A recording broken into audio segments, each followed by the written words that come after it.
When you think of Disney villains, you typically think of absolute malice. Tyrants seeking out world domination, witches poisoning apples, uncles committing regicide, that sort of thing.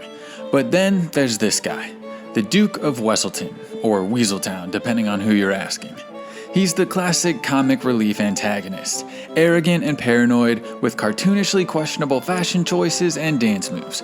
By the time the credits roll on Frozen, he's stripped of his trade agreements and exiled back to his homeland as a certified bad guy. But I'm here to tell you that we've been looking at this man entirely wrong. If you take a slightly closer look at the geopolitics of the situation, the Duke of Weselton really isn't much of a villain at all. I'd actually say he's pretty rational. A responsible head of state who acted in defense to protect his people from an unhinged magical threat. Meanwhile, Queen Elsa's final actions against him, an abuse of absolute power that likely plunged an entire innocent nation into an economic depression. Today, we're setting the record straight. Here's why the Duke of Weselton did nothing wrong. To understand the Duke, we have to look at the events of Frozen through his eyes. The Duke is the representative of a sovereign nation, responsible for the survival and economic well-being of his citizens. He travels to Arendelle to reinforce his relationship with their trade partner, who he knows very little about and who rarely ever makes appearances, which is oddly mysterious. Then, of course, Elsa's powers are revealed.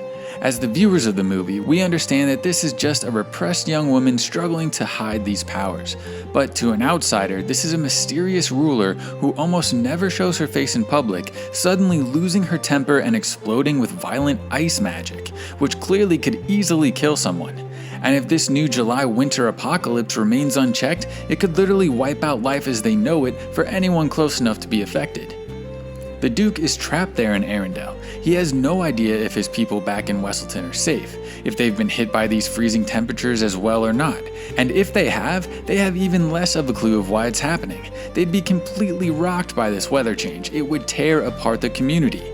Frozen is set around the 1840s, and from what we can tell, very few people know of the magic powers of the spirits of the forest, so the Duke declaring Elsa a dangerous sorcerer is extremely justified.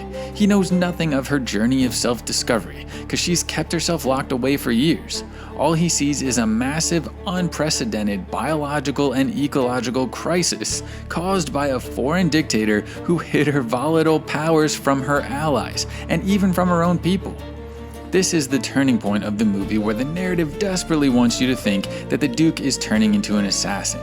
He sends his personal bodyguards up to the North Mountain with Hans' search party, giving them secret orders to put an end to this winter. People point to this as proof of his villainy. But let's break down the logic. A ruler suddenly started manifesting deadly, unexplainable magic that literally alters the climate and threatens total crop failure for the entire region.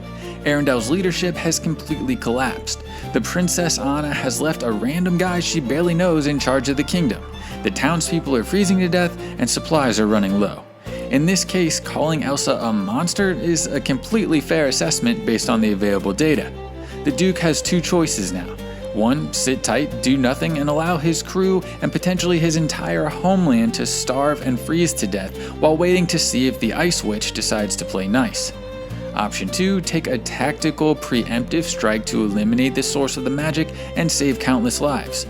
Imagine you are in the 1840s, you're a foreign ambassador visiting a neighboring country, and their leader suddenly unleashes an ecological weapon that threatens to freeze the entire continent to death, completely cutting off your escape in the meantime. Suddenly, sending 2 armed men to try to prevent this disaster before it can spread further doesn't sound so villainous, does it? But ultimately, Elsa figures out how to thaw the kingdom using love. Fantastic for Arendelle, but look how she handles the diplomatic aftermath. Elsa goes from a flawed protagonist to an authoritarian ruler abusing her power. Weselton relied on Arendelle for trade. The Duke mentions this at the beginning of the film. By completely cutting off trade, Elsa isn't punishing the Duke. The Duke is wealthy, he'll be fine. She's punishing the citizens of Weselton. Innocent merchants, farmers, peasants. She's crashing their economy, disrupting supply chains, and potentially leading to mass unemployment and poverty for thousands of people. Elsa never issued an apology to the foreign dignitaries for trapping them in a life-threatening blizzard. She never offered reparations for the damage her magic caused to their ships or their towns. Instead, the moment she takes absolute control back, she uses her magic to flex her power and financially ruin a neighbor state just for trying to protect his people. The Duke of Weselton didn't have the benefit of a Disney soundtrack to know that Elsa was a good person deep down. He simply saw a threat to his people, an unstable ruler with apocalyptic powers, and he acted rationally, defensively, and responsibly. And for the crime of trying to keep his people from freezing to death, he was humiliated and his country was economically devastated.